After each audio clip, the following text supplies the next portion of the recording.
What's going on? Staying Hypertrophy here.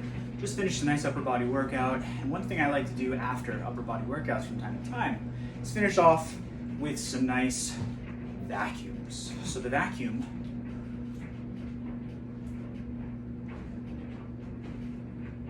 this is a core exercise that's meant to work the transverse abdominis, okay, which is more of like a girdle muscle, and it cinches everything in, really tightens up that core. The old school guys used to do this as a way to narrow the waist, okay, and emphasize the broad shoulders, the wide lats, and that V-taper look.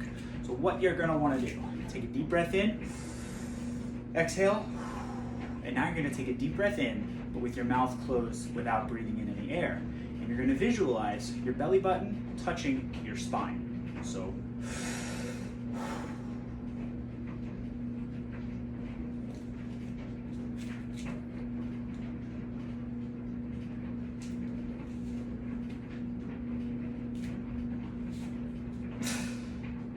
just hold that as long as you can.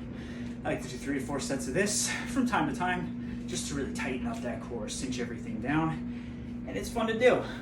Try it out for yourself at home. Let me know in the comments what you think. For now, stay on hypertrophy.